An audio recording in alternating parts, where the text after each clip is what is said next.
చూస్ country delight, live better. ఇప్పుడే country delight యాప్ని download చేసుకోండి. అలానే మీరు ఈవీవి సత్యనారాయణ గారితో కూడా చాలా సినిమాలు చేశారు సార్. శివాజీ రాజా గారికి మీకు ఒక కాంబినేషన్ ఉంటుంది, అది ఒక డైలాగ్, రేప్ చేసిరా అని. ఆవిడ వచ్చిందా? సోమన్ బాబు గారు హీరో. అవును. శారద గారు, వాణిశ్రీ గారు, సోమన్ బాబు గారు హీరో, సత్యనారాయణ గారు. దాంట్లో బాబుమోహన్ గారు ఉన్నారు. బాబుమోహన్ గారు కూడా ఉన్నారా? అదేగా మొట్టమొదటి పాలు పోయటానికి రావడం.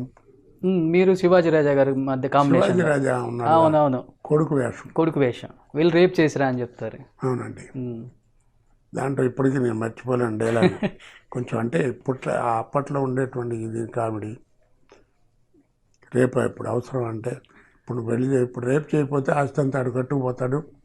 ఆ తర్వాత రాజమండ్రి మెరకీదిలో నుంచి నిరోధ్ అని అమ్ముకుంటుంది అని ఒక డైలాగ్ ఉంది. అవును సార్. తొందరగా చెప్పు, నువ్వు వెళ్తావా లేదా నన్ను చేయమంటావా? వరుస మారిపోద్ది. నీకు తల్లి, నాకు పెళ్ళాం అవుతుంది. పెళ్ళామా డిసైడ్ చేసుకోండి, ఆ పెళ్ళామే అని ఆడెళ్తాడు. ఆ సౌండ్ రాకుండా డబ్బా కొట్టడం అవన్నీ. అంటే ఒక్కటి చెప్పాలండి ఈ విషయం. ఇక్కడ నాతో మహానుభావులు ఎంతోమంది గొప్ప డైరెక్టర్లు కొన్ని గొప్ప వేషాలు వేయించారు. వాళ్ళందరికీ నా మనస్ఫూర్తిగా నేను నమస్కారం చెప్పుకున్నా. కానీ అందరిలోకి ఈవీవి సత్యనారాయణ గారు చేయించిన వేషాలు మిగిలిన వాళ్ళు చేయించలా. అంటే అవకాశం ఆయనకు వచ్చింది అని చెప్తున్నాను. చాలా గొప్ప వేషాలు వేయించారండి. ఆమె ఊహ గారు ఎంత గొప్ప వేషం అండి. అది చేయాలంటే ఒక మంచి పొటెన్షియాలిటీ ఉండాలి. అవును సార్. ఆర్టిస్ట్గా అని నేను విషయాన్ని చెప్పడం కాదు, చేసినప్పుడు తెలుస్తుంది ఎవరికైనా ఆర్టిస్ట్. ఆ క్లైమాక్స్ ఫేస్ చేయటం మామూలు కాదండి. ఆ రోజు మీరు నమ్మరండి, తెలియని విషయం, నాకు వణుకొచ్చేసింది ఆ క్లైమాక్స్ చేస్తుంటే. ఓకే. అడిగాడు, కోట ఏంటే ఎప్పుడు లేని తెరలా వణికిపోతున్నావు అంటే, భయం వేస్తాను నేను, ఆడవాళ్ళు ఊరుకోరేమో, అంత క్రూయల్గా పెట్టావు క్లైమాక్స్ అంటే. బాగాలేదా అంటే, బాగుంది, ఆ వేషం చెప్తున్నాను, క్రియేషన్ అనేది అంటే, చేయి ఇంకే మంచి పేరు వస్తుందని చెప్తున్నానండి. మంచి వేషాలు. ఆమె అలాగే హలో బ్రదరు, ఇందా మీరు చెప్పినట్టు ఏమండి ఆవిడ వచ్చింది, అబ్బాయి గారు, చాలా పిక్చర్లు. అండ్ మీకు బాబుమోహన్ గారికి ఎక్కువ కాంబినేషన్ సార్. ప్రతి సినిమాలో బాబుమోహన్ గారిని మీరు ఎక్కువ కొట్టడం అంటే అది ఒక సీజన్ అండి. ఒక 10 years బాగా. అప్పుడు ఏంటంటే అరవంలో సెంధిల్ గారు, గౌండమణి గారు చేసేవారు. అది తెలుగులో బాగా ఇంప్లిమెంట్ చేశారు. నిజంగా చెప్పాలంటే తమిళ్ కంటే కూడా ఎక్కువ తెలుగులో బాగా వాడారు. అది అలాగా ఆ సీజన్ చాలా బాగా 50-60 సినిమాలకి, చిన్న సినిమాలు అంటారే వాటికి బాగా లైఫ్ ఇచ్చిందండి మా కాంబినేషన్. బాబుమోహన్ గారు కూడా చాలా మంచి నటుడు అండి, మంచి టైమింగ్ ఉన్నవాడు. మరి ఇందాక అన్నారు కదా మీరు తన్నేవారని, నిజంగా అదంతే, నిజంగా నడుము ఉంటుంది ఆయనకి, అంత టైమింగ్ ఉన్నవాడు.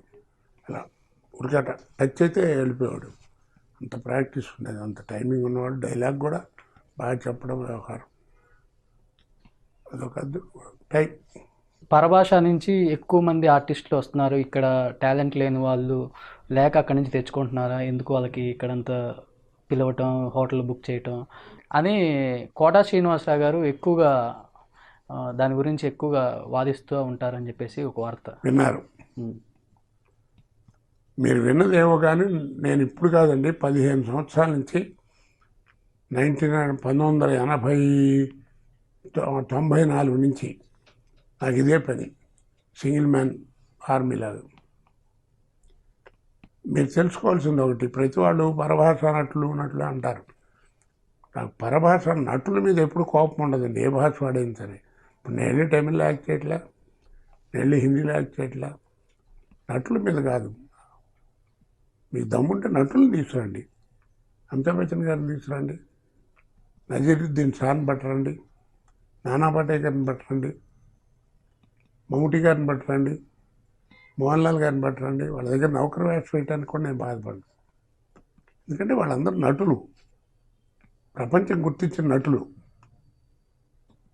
మీరు అలాంటి వాళ్ళని తీసుకురావట్లేదే.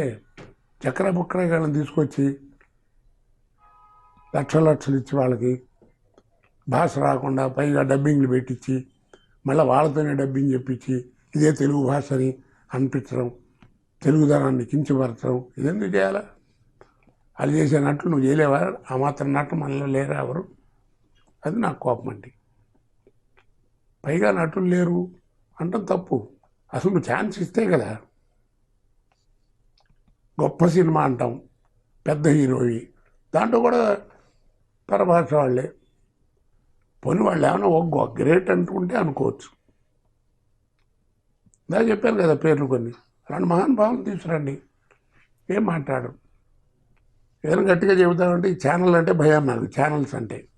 ఆ మధ్యన ఎవరో ఓ ఛానల్ ఏదో ఇంటర్వ్యూకి రండి అని గొడవ చేశారు. సరే వెళ్ళంగా అని చెప్పాను, బాబు ఇప్పటికి ఎన్ని సినిమాలు అయినాయి, ఎన్ని వెళ్ళింది, ఎలాంటివి వేయకుండా అందరికీ తెలుసు, ఏదైనా కాస్త మంచిగా అడగండి అని అడిగాను, చెప్పాను కూడా. ఇదే మీరు వేసినట్టే ప్రశ్న వేశారు. నేను అసలు ఒక సినిమా పేరు కానీ ఒక నటుల పేరు కానీ ఎత్తలేదు. ఈ మధ్యన దీనికి నిదర్శనం చెప్తున్నా అంటే, మొన్న ఈ మధ్యన ఒక సినిమా రిలీజ్ అయింది, దాంట్లో మోహన్ లాల్ గారు యాక్ట్ చేశారు. ఆయన బాగా చేశారని అందరూ అంటున్నారు. ఆ మాట ఎందుకు అనాలి? ఆయన బాగా చేయకపోతే కదా. ఆయన మహానటుడు, చాలా గొప్ప నటుడు మలయాళంలో. ఆయన చేయకపోతే ఎవరు చేస్తారు? అట్లా అని చెప్పి తెలుగు వాళ్ళు చేయలేదనా అని అన్నాను. అసలు ఒక నటుడి పేరు, ఆయన పేరు తప్ప ఇంక ఎవరి పేరు కూడా ఎత్తలేదు. మర్నాడు పొద్దున్నే టీవీల్లోనూ పేరేంటి పేపర్లోనూ మొదలు. జనతా గ్యారేజ్ మీద, జనతా గ్యారేజ్పై కోట శ్రీనివాసరావు సంచలన వార్త అని. ఏమైనా అర్థం ఉందండి దాంట్లో? సంచలనం ఏంటి? సంచలనం అనే పదం తెలుసా? దాని అర్థం తెలుసా? అందుకని నేనేమో స్ట్రైట్ ఫార్వర్డ్గా మాట్లాడటం నాకు అలవాటండి. నా మనసులో ఉండదు, అది నిజం. మీరు ఏమనుకున్నా సరే.